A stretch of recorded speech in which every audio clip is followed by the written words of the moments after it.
सबसे पहले Republic day की आप सभी को बहुत बहुत बधाई हो। हम हर साल रिपब्लिक डे मनाते हैं, लेकिन इस साल रिपब्लिक डे पे जानिए कुछ ऐसी बातें जो आपको शायद कभी नहीं बताई गई। सबसे पहली बात, भीमराव अम्बेडकर ने कहा कि मेरे दोस्त कहते हैं कि ये कॉन्स्टिट्यूशन मैंने लिखा है, लेकिन मैं पहला इंसान होऊंगा जो इसे आग लगाएगा अगर ये मिनॉरिटीज़ को बचा नहीं पाया तो।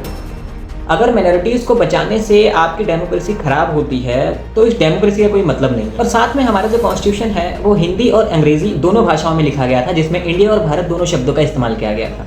तीसरी बात, हमारा कॉन्स्टिट्यूशन दुनिया का सबसे लंबा कॉन्स्टिट्यूशन है, जिसके अंदर 448 आर्टिकल्स हैं और इसे हाथों से लिखा गया था। उस वक्त कोई भी टाइपराइटर या कंप्यूटर नहीं था, जिसकी वजह से इसे हाथों से लिखना पड़ा था। हमारा कॉन्स्टिट्यूशन हाथों से लिखा गया था बाय प्रेम नारायण जी। हमारे कॉन्स्टिट्यूशन को लिखा गया था इटैलिक स्टाइल में, यानी अच्छी सुंदर लिखाई में। और आपको लगता होगा कि हमारे कॉन्स्टिट्यूशन के अंदर सिर्फ वर्ड्स हैं, लेकिन नहीं, इसके अंदर शांति निकेतन के आर्टिस्ट ने ड्राइंग्स भी कर रखी हैं। हमारे कॉन्स्टिट्यूशन को बचा के रखा गया है अभी तक एक चेंबर के अंदर, वो दोनों कॉपीज अभी भी सही सलामत रखी गई हैं। अगली बात ये कि भले हमारा कॉन्स्टिट्यूशन 26 जनवरी को सबको बताया गया, लेकिन 24 जनवरी को ही ये सारा कुछ साइन किया गया था by 180 members of the parliament. और साथ ही हमारा जो ये वाला नेशनल एम्बलम है, ये भी 26 जनवरी को ही हमारा नेशनल एम्बलम डिक्लेयर किया गया था।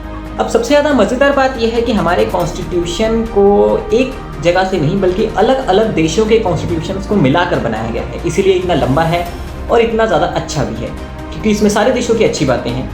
अब जो लॉयल्टी और फ्रेटर्निटी यानी कि समानता का जो विषय है, ये उठाया गया था फ्रॉम द फ्रांस यानी कि फ्रेंच से। और जो 5 ईयर प्लान यानी कि 5 साल तक सरकार चलने का जो नियम है, वो उठाया गया था फ्रॉम द यूएसएसआर यानी कि रशिया से। और जो हमारी सुप्रीम कोर्ट है, जो हमारे यहाँ के सारे लॉज को बनाती है, उसके लिए जो कानून चुने गए थे वो चुने गए थे जापान, जर्मनी से। हमने ये सीखा कि कभी कभी रूल्स को तोड़ने के लिए रूल्स का सस्पेंशन करना पड़ता है, यानी कि रूल्स को हटाना पड़ता है, जैसे कि आर्टिकल 370 हटाया गया हमारे कॉन्स्टिट्यूशन से। ये हमने सीखा था जर्मनी से। अब जो हमारा कॉन्स्टिट्यूशन का प्रीएम्बल है और जो हमारा प्रीएम्बल है देश का, वो दोनों अलग अलग हैं, लेकिन दोनों का मतलब और दोनों के आइडियाज एक ही जगह से लिए गए। दोनों की शुरुआत होती है वी द पीपल, यानी कि हम भारत के लोग। हमारा कॉन्स्टिट्यूशन बनने से पहले 2000 बार बदला गया, लेकिन बनने के बाद सिर्फ 94 टाइम्स।